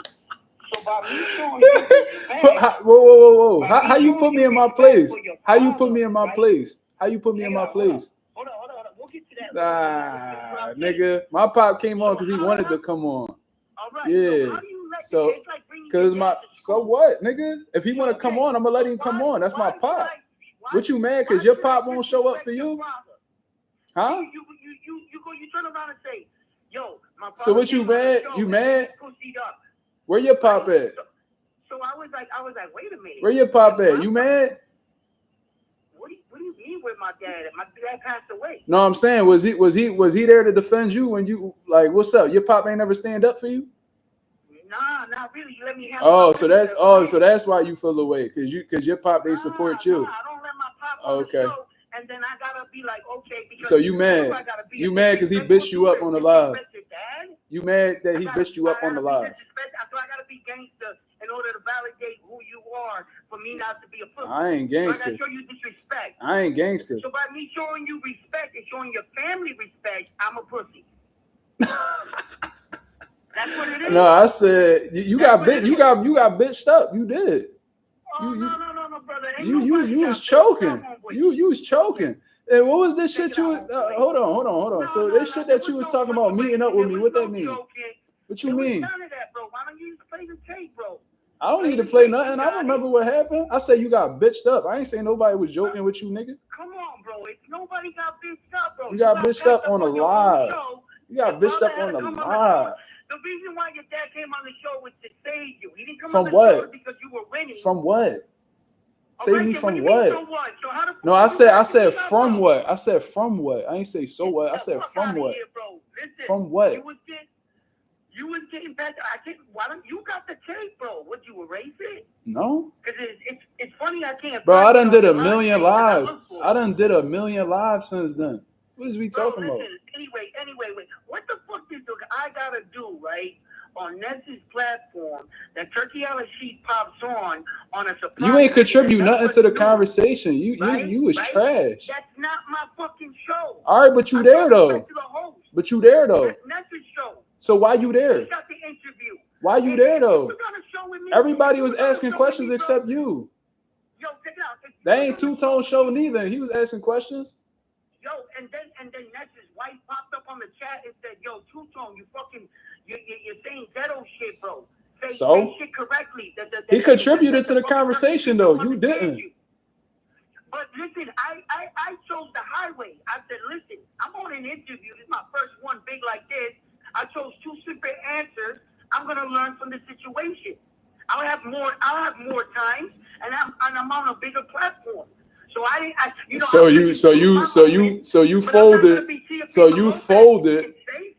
So you folded like you did against my pop. Hey, listen, ain't nobody. It was too big for you. It was too big for you. It was too big for you. Check it out. Are you mad because you didn't get the interview? No, not at all. Not at all. Bro, I've had big interviews. I've had big interviews. I've had bigger interviews than you, nigga. Fuck is you talking about? Really? Yes. Point me out one bigger than that one. because I was a part of that. You just said that wasn't your interview, so now it's your interview? And you're talking about me. Yo, you said that this wasn't your platform. That's not your interview. Now you're saying it's your interview. Which one is it? Which one is it? Which one is it? Which one is it? Is it your interview or is it not your interview? I think you mad, bro. You know what's the difference though? When I get interviews, they come on my platform though. I don't need to go on niggas' platform to get some play. You feel me? How many niggas that you had come on Round One Sports Talk? How many niggas you had come on Round One Sports Talk? Who? That's easy work, Pop. Yo, my Pop know his promoter. That's easy work to do. Has he been on your platform? That's easy. I can do that with the snap of a finger. I've had Greg Hackett on my channel. I've had Greg Hackett on my channel. I've had Bomac on my channel. I've had Brian Norman Sr. on my channel. I've had fucking T.O. Sr. on my channel, even though he don't fuck with me. I've had way bigger interviews than you. Who said that? Who said that? Who said that? Who said that who said that I'm not a who said that I didn't box? You're a fraud. Who? You're fake. You even admitted, I'm not a boxer. I'm not a current boxer. You try to act like you. Nigga, I retired, nigga. Retired from what? What was your record? What you mean? I had eight exhibitions alone, and I did well over 12 amateur fights. I had 12 amateur fights. Bro, and I had to pull out because I had a chronic illness that I'm still dealing with, dickhead. I come from boxing. Okay, so what the fuck is you talking about that I'm a fraud, nigga? I got in the ring, nigga. How many fights you got? How many fights you got? How many fights you got? Listen, I got my golden gloves under my belt. When? Okay. What golden gloves? What golden gloves? In Massachusetts? I was on your show. I even On Massachusetts? In Massachusetts? Bro, yeah. How about the Nationals? You ain't do none of that. What the fuck is you talking about? I stopped boxing because I got sick. You stopped boxing because you was a bum. It's a difference. Shut the fuck up. The fuck is you talking about? Don't nobody respect them Massachusetts golden gloves. Y'all niggas come to PA and get smoked. But y'all niggas come to PA and get smoked. What do you mean PA, bro? My family owns a gym in PA. Who? What you mean? Who? Boxing gym. Who? That's Nicole Gym, right? No, her name is Nikki. That's my little sister. What? Okay, and ask her to see who I am, and I bet you she know me. I don't gotta ask her. Yeah, nigga. Yeah, and we've been over there. And we stepped on niggas over there. So they know who I am. Ask them if they know who I am. Okay. And that's the thing. If I do go over there and meet up, what we doing? Bro, I got my son. He's 28 because I want to put my father because you're a sick child. My son will knock you the fuck out. Bring him. I wish he would. I wish he would. I bet you I'll step on your son. How much you want to bet I step on your son? How much you want to bet I step on your son? And after I step on him, I step on you too. Fuck is you talking about? Yeah. Okay, let me know. All right, why don't you come to my gym then if you so macho? No, you not. No, you not. You think that's gonna help you? You think that's gonna help you? Bro, I will lace you the fuck out. You're really? Kid, bro. You think so? Get out of here, bro. Do it then. Okay. You're a bitch, bro. Okay. This nigga out of touch. How big are you? How big are you? How big are you? How big are you? How big are you? How big are you? Yeah, all right. That'd be the day you die.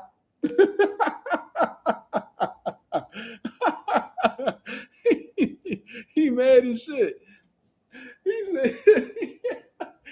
said, nigga was bitching talking about, I'll just get my son. Now you talking about you would do something. Yeah, all right, nigga. You trying to send other people in. You putting your son on the line of fire, cuz.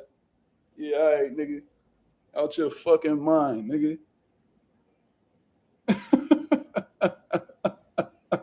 He said there's snow kicking in. Yeah, put them snow emojis in the comments, bro.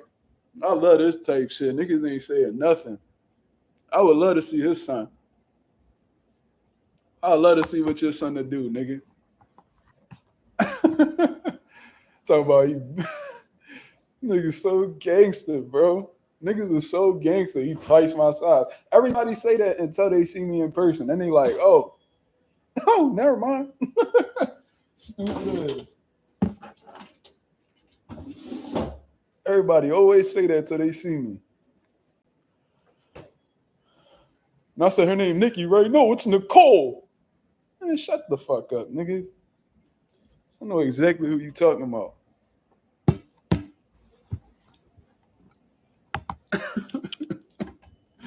Niggas is funny, bro. Hung right up, too. Started getting a little hot in this bitch, and he hung up. Nigga talk about I was a fraud. Nigga, what is you talking about, nigga? Nigga talking about golden gloves. The fuck this nigga doing the golden gloves, bro? Ain't no proof of that, no research whatsoever.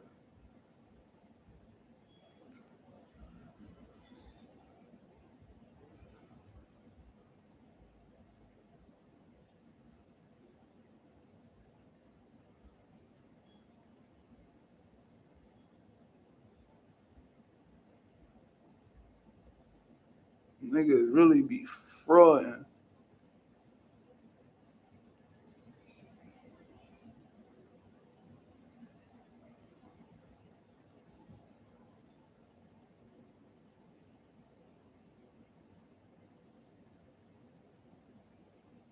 Nigga said slime round one make mass look bad.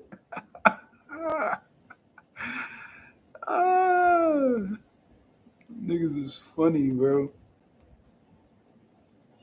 Trying to figure out who his son is.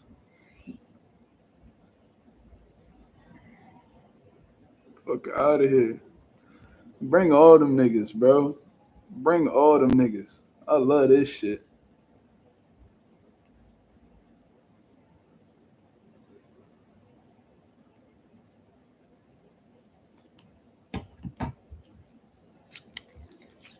Nah, I ain't never say that.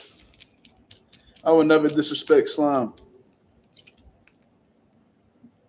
Coffee said that shit.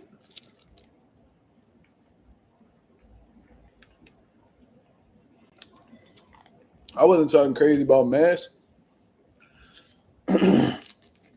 What I was saying was, them niggas, I said winning the Golden Gloves in Massachusetts is not that impressive because Massachusetts is not known for their boxing. They not a boxing state or town like Pennsylvania or Philadelphia. They not. So you talking about the Golden Gloves from nigga, you like 50, so you bragging about some shit you did in the 80s? Come on, dog. Cut it out. Nigga, I was born in 98. You gotta show me something recent, nigga. Niggas ain't saying nothing.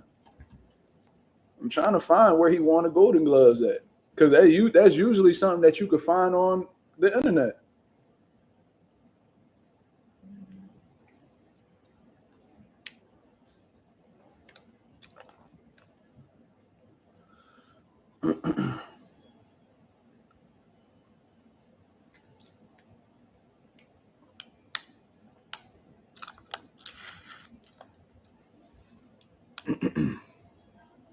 What's so funny is that there's a nigga by the name of Edwin Montalvo that's on BoxRec that has a record of 1-2. I wonder if that's him.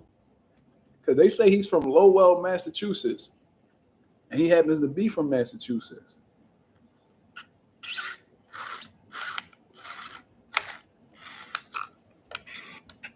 That's so interesting.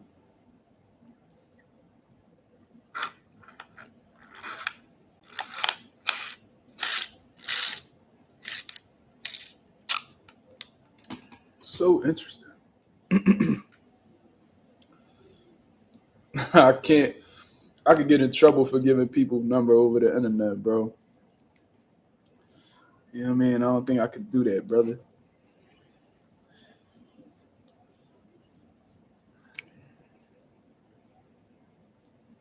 Should I call him back?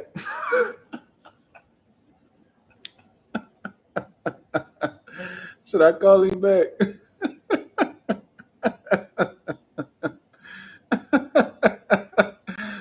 Yo, I'm gonna call this nigga.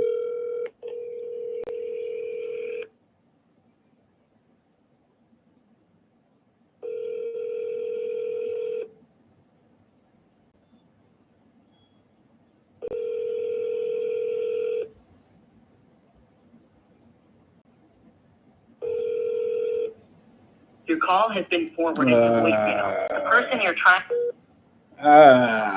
That's how it always go. I just know that you gotta be a mad nigga to not pick up that phone.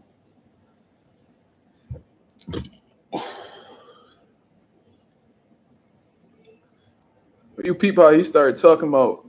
Nah, I ain't calling him on my real number. Why would I give him my real number, brother?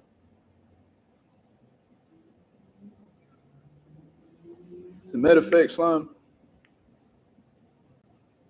As a matter of fact, Slime, check the chat. There you go. Don't speak on what I just sent you, neither. Don't speak on it on here. But yeah, man. You gonna call him out the spar? Yo, I'm trying to figure out who his son is now. Cause you putting your son in the line of fire is crazy. He probably watching right now, sick to his stomach, like this motherfucker. He started screaming to the top of his lungs. I can't wait to rewatch this shit. He said his son 28. Yeah, so we the same age. Nigga said he twice my size. I would love to know how. Hold on, how tall is Jermaine Ortiz? How tall is Jermaine Ortiz, yo? Jermaine Ortiz got to be like 5'8". Yeah, he's 5'8".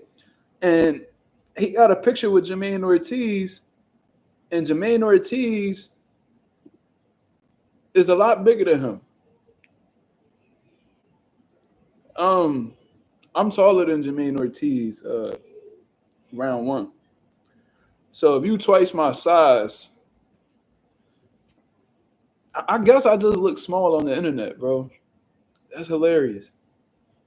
Because you look like you every bit of 5'6", but you telling me you twice my size. Okay.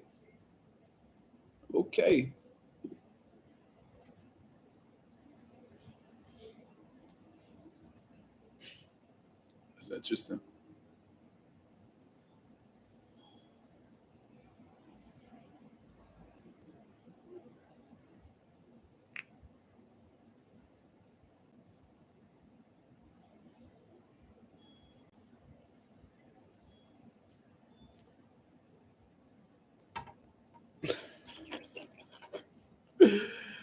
Nigga said that.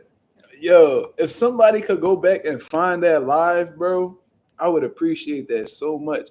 Whoever's in the chat, bro, if you could find that live that me and Round One was on. I know we was talking about the Ryan Garcia situation with the testing positive, PEDs, and Devin Haney suing and all that.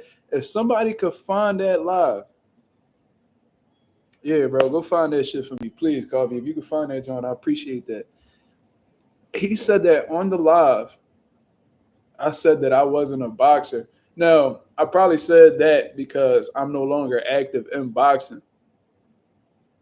So he took that as me not boxing at all or not having a boxing background. He's a fucking clown. But nigga said he had Subaru Mateus on his live. Okay. So that's so easy to do, bro. My dad be talking with Subaru and them on a regular basis. Like, that's an easy interview. And I never been the one to be big on interviews. Y'all know that. I could have got the Boost interview, the Bozy interview. I could have did all that, but they ain't really what I'm on, bro.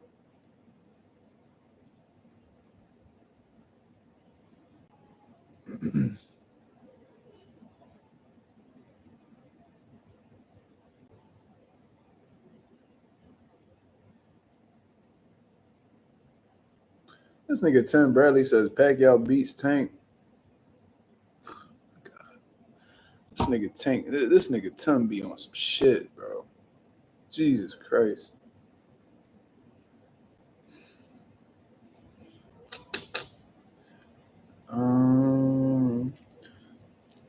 I'm feeling all right though, man. How the chat feeling? How everybody feeling?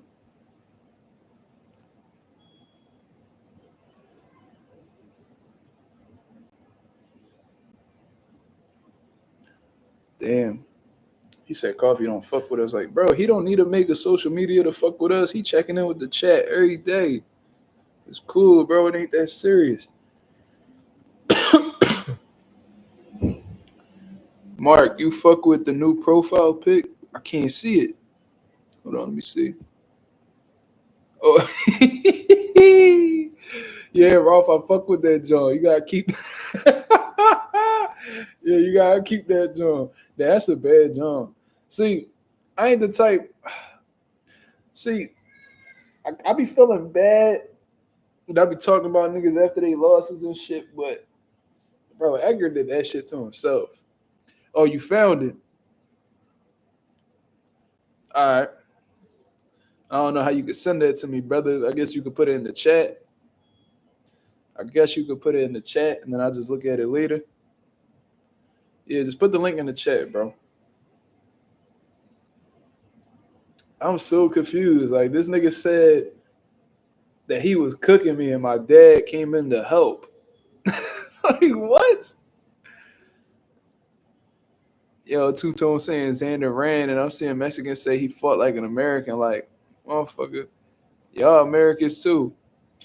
Yo, these niggas is ridiculous, bro. See, that's why I don't even listen to these dudes that be talking. If Two-Tone said that, this nigga knows nothing about boxing. And you can tell his fat ass ain't never get up and put on some gloves a day in his life. Ain't never competed on no type of level. Niggas be thinking that this shit just rock 'em, sock 'em. Niggas just be thinking this shit rock 'em, sock 'em. This nigga Xander boxed beautiful. He had a great jab, great combination punching. Hurt Jorge multiple times throughout the fight. Placed great body shots. Gave you lateral movement. Showed ring generalship. You feel what I'm saying? Controlled the tempo of the fight. You know what I mean? He used his feet to, maintain his distance. He fought at long range. He fought on the inside. He did everything that you could do today to show that you a well-rounded boxer. And niggas is talking about you ran. See, that's why these fans don't fuck. That's why these fighters don't fuck with these fans for one. And that's why you can't satisfy these niggas, bro. You cannot satisfy these niggas. It's almost like they try to come up with something negative just so they could attract more viewers. Because, viewers love negative shit. They love watching negative shit. All right, let me see.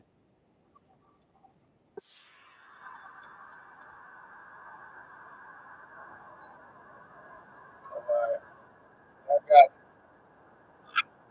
All right, a whole 9 months later, he mad. I got it on my watch history now. So because I clicked it on my laptop, it pops up on my YouTube watch history, and I can just pull it up on my phone from there. I'll watch it right after this. Andy versus Shakur, what you think? I think it'll be a great chess match considering the fact that Andy's really experienced, in the amateur department, just like Shakur Stevenson is. But I do think Shakur Stevenson is more developed as a professional. I think that Andy Cruz, he is getting better fight by fight, but I still feel like he has more room to grow. I would like to see Andy Cruz. I would like to see him take the Raymond Mortataya route before he goes straight into the Shakur Stevenson fight, because in my opinion, outside of Gervonta Davis, Shakur Stevenson is the best lightweight in the world. You feel what I mean? Or at least, definitely top two, and he might not be two depending on who you're talking to. So, Andy Cruz, I still think that he got a lot more room to grow. I don't even know how many fights does Andy Cruz got right now. I don't even think he got 10 fights. He don't even got 10 fights right now. Yeah, he's 6-0 with 3 knockouts. So, obviously they're moving him pretty fast, but at the same time, he is green in the pro department. Man. So, let that man grow, let that man progress. You feel what I mean? And it is what it is. He said he in here right now. I don't see nobody.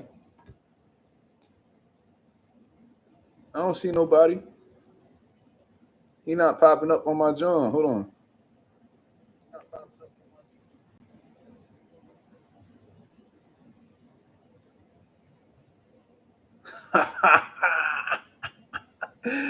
You twice, that's not even him, bro. That's a troll. That's not him. That's not even his channel. That's a fraud. Don't pay him no mind, bro. Nigga ain't win no fucking Golden Gloves. Why we can't find? Show me where you won the Golden Gloves. If that's really you. Show me where you won the Golden Gloves. Show me a. Don't that shit be on the news? Don't that shit be on the newspapers and shit like that? Don't that shit be on you know what I'm saying? Don't that shit be like on public record? Don't that shit be on the internet? Where that shit at? We can't find it. Niggas just be saying whatever. How many fights you had in the Golden Gloves? Was it sub-novice? Was it novice? Was it open class? What did you do? Did you win the local Golden Gloves? Did you win the states? What did you do? Did you win the regional Golden Gloves? Did you win the states? The nationals? You said Massachusetts. Come on, dog. Boots versus Ben, I think might be next. I doubt it, brother. I don't think Conor Ben will even look in Boots' direction, to be honest with you.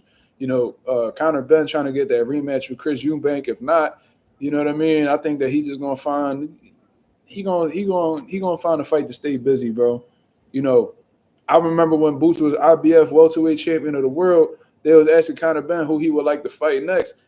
And they mentioned Boots, and he was talking about how Boots ain't a notable name, and then he mentioned Amir Khan, Kell Brook, Manny Pacquiao, and Mario Barrios is like more notable guys than Jerron Ennis. So once I heard him say that, I was like, oh yeah, he don't want no trouble.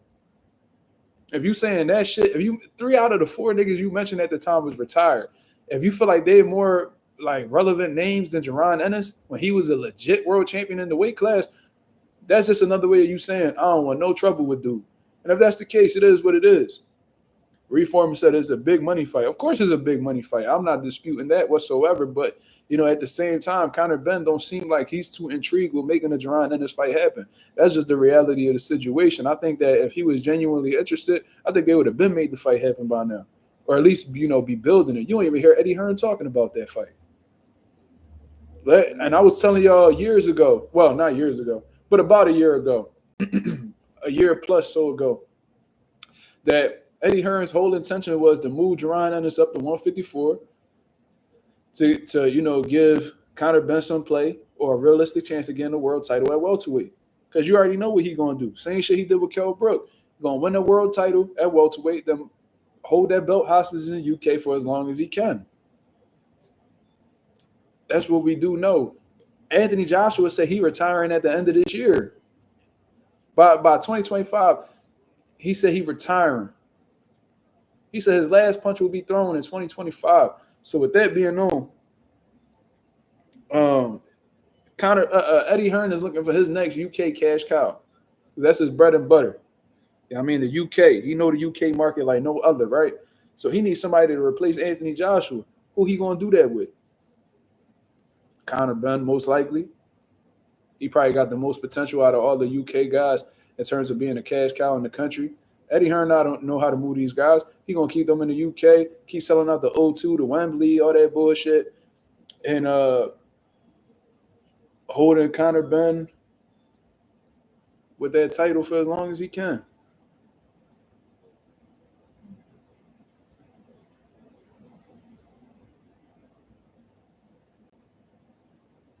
Did anyone in the chat saw the Rohan Polanco fight in which I thought he lost? I was only I'm not gonna lie, I wasn't tuned in all the way because while he was fighting, I was coming back from Wildwood, bro. I was at the beach all day today. So by the time I got home, it was probably like, I don't know, probably like 7:30, 8 o'clock. Raul said facts. You see how now that Boots is at 54, Ben no longer pursuing that Eubank fight and is back at 47. I mean, that's what he said. You know what I mean? I think he was personally trying to get that Eubank rematch, but Eubank kind of, I don't know. I don't think Eubank really wants to do that rematch. So, you know, I guess he'll go back at 47 because once them belts get freed up, because I heard Boots already vacated the IBF. But once the WBA and the Ring Magazine belt is vacated and stuff like that, that's vacant, then I think Conor Ben gonna try to make some moves, bro. But Conor Ben gonna be asked out regardless, because yo, you know, I think Brian Norman and Conor Ben will be a good ass fight, bro. What y'all think, style wise? Conor Benn, explosive. Got some good hand speed, strong, durable. Brian Norman, he's durable, tough, strong, big puncher. That'll be a good ass fight, bro. That'd be a fight that niggas ain't asked for, but if they were to fight, whoo-wee, that'd be a good one. That's a good stylistic matchup, bro. Trust me. That'd be a good ass fight. But I think, I don't know. Conor been a scary nigga, bro. He be playing like he be tough. And he try to put this tough guy persona on. But like he know what styles he could deal with. He know what styles he could deal with and styles that he can't deal with. He sat there in front of Shakur Stevenson in that Ariel Helwani interview and was talking about, oh, let's make that fight happen next. And then he'll change, like during the interview, he'll be like, oh, but you know, there's other fights out there. I have other options. Blah, blah. Like you could tell he don't really want that Shakur smoke.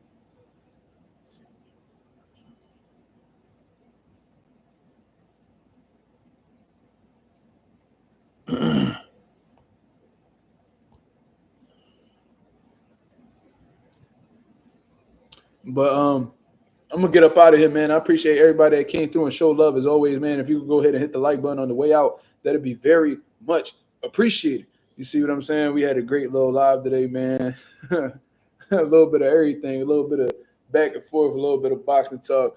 You feel what I mean? Shout out to Xander Zayas for being the new WBO 154-pound champion of the world. Shout out to Bruce Carrington for his great performance against haters as well. I'll be back at y'all with some boxing talk tomorrow to continue discussing what's going on in the boxing world and what's next for, the guys who came out victorious last night. You feel what I mean? Until then, I hope y'all have a blessed, beautiful one. I'm up out of here, man. Peace.